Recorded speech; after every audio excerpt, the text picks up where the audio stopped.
Good evening, my name is Garrett, and welcome to Last Call. Tonight's final drink is Nikka Distillery's Single Malt Yoichi. Now, Yoichi is one of their primary distilleries, and this is a no age statement, 45% ABV, and starting to come, at least in my area, starting to show back up on the shelves.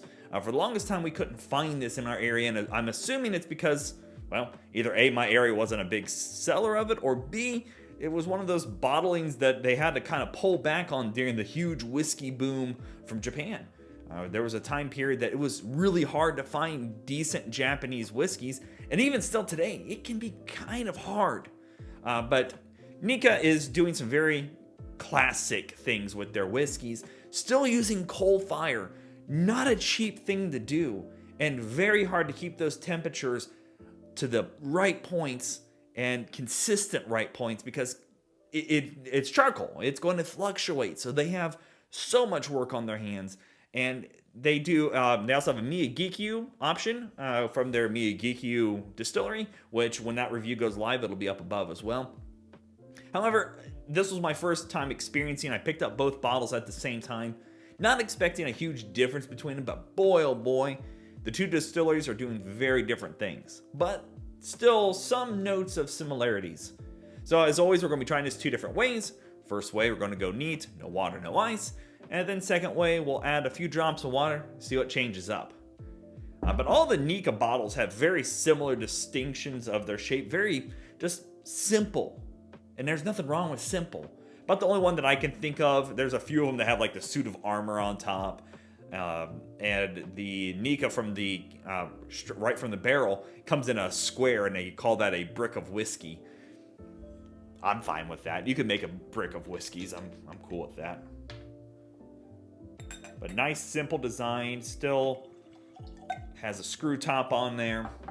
Very light colored. Now the whole story behind Takasuru, which is was the master distiller for Nikka, created the company.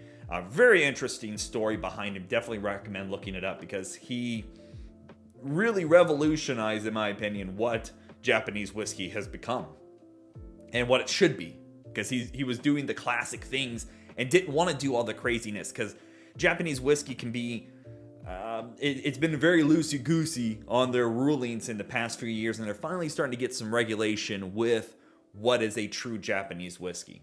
So, enough of that kind of history lesson. Again, that's a whole story. Let's talk about this bottling. Beautiful light color. Very, very golden. Almost like a little bit darker than an apple juice. More like a natural apple juice color. So, let's go for notes. And that comes across instantly. Fruity. A little bit of like a zest going on in there as well. You do get some smoke, and I love that. Just a nice light smoke, kind of reminiscent of like Highland Park. If you're curious on that one will be linked above as well. I just recently did Highland Park 12. Very light on the oak. ABV doesn't come across quite at all. Just a nice, beautiful, soft smell. Just a light fragrance of orchard and apple sweetness. But it's not like a fruit basket or like Talisker sweet or, again, Highland Park sweet. Just nice, simple. But I love that light smoke that's with it as well. It just has gives it a little bit of character, but not overly characteristic as a normal smoky, peaty whiskey. And that smoke can, you get a little bit of that earthy peatiness going on as well. That's beautiful. Let's go for taste.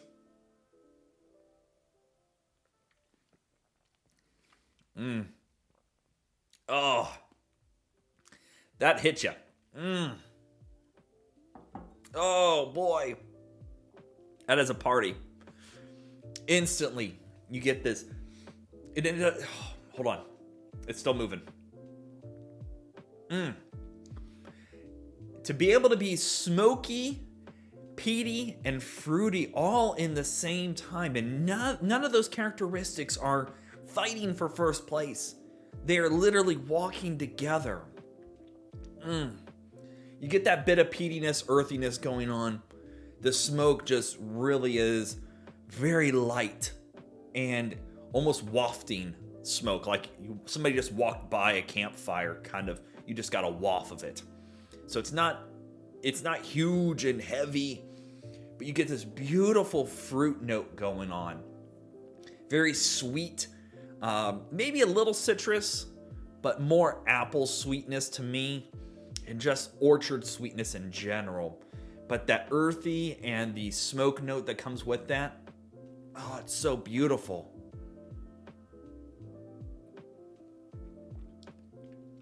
Oh, it hits you each time. Second sip here, I'm getting a little bit more oak on the taste. The ABV still doesn't really show up at all. It is so... It's just like a slow waltz going on. All the flavors are just dancing so well together. And it just has a beautiful finish because they all almost end at the same time. Probably the little bit of sweetness left over is probably the wrapping up the party. But your earthy and your smoky kind of just dissipate out. And you're just left with this nice, smooth, fruity oak. But that peat that's in there is not super heavy, but just enough that it gives you a little bit of woken up there. Oh, this one is just so gorgeous to sip on.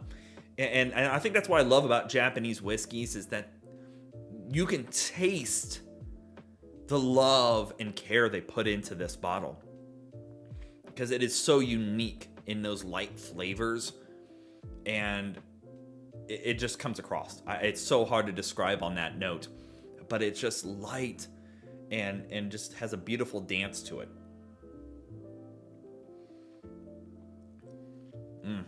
I love that earthy, peaty note that's in there. But that fruity note just really just dances with itself. Gorgeous. Gorgeous taste. Oh, okay. Enough of that one. Let's put some water with it to see what changes up. I'm just going to do a little bit here.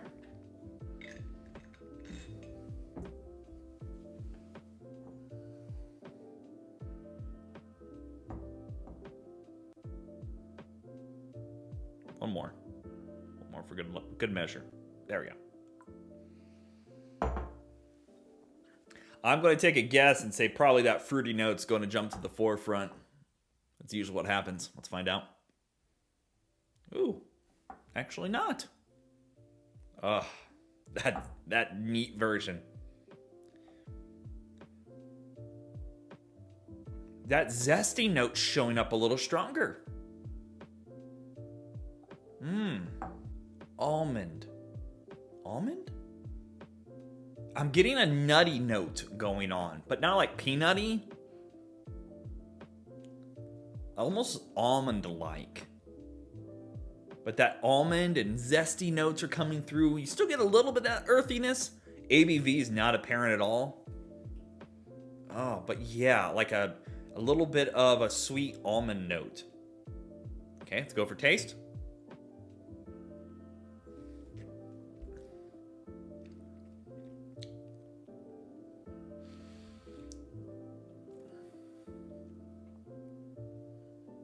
So the smoke note goes away. The smoky, it goes away. The ABV shows up a little bit on the taste. Got a little bit drier finish on there. And it's a little quicker on the finish.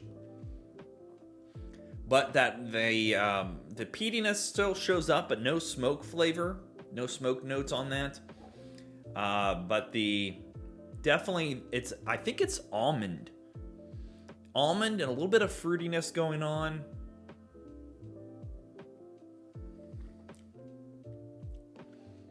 You still get a little bit of the oak. Not super strong in the oak note either. Yeah, yeah. Mm.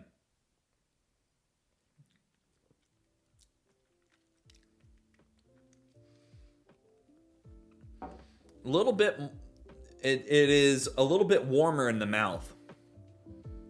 Like the back of my lips are almost warm. That's a weird finish on that.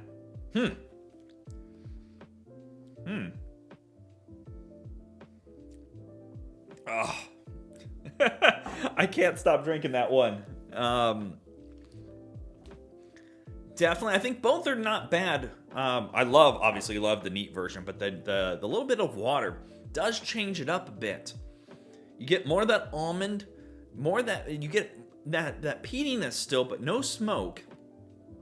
And this warming effect in the mouth. It's really kind of strange. I don't think I've had a whiskey that's done that with any reason.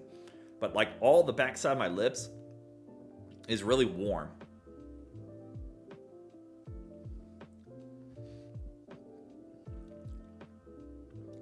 That peaty earthiness is really fighting to be first place there. It's still good. It's different.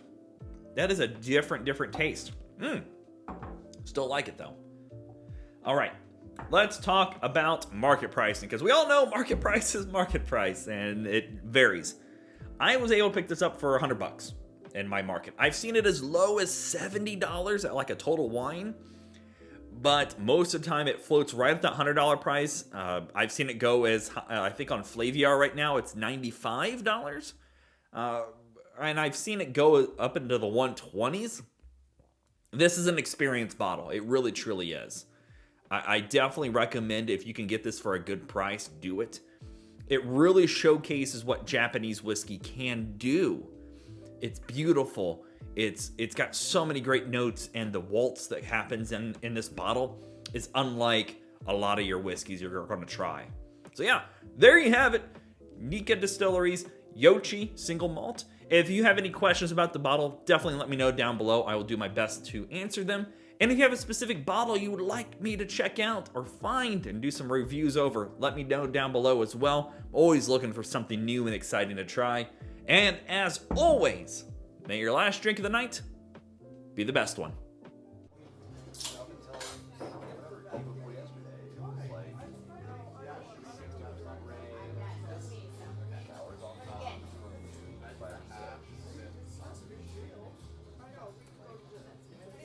You know, and I really like it might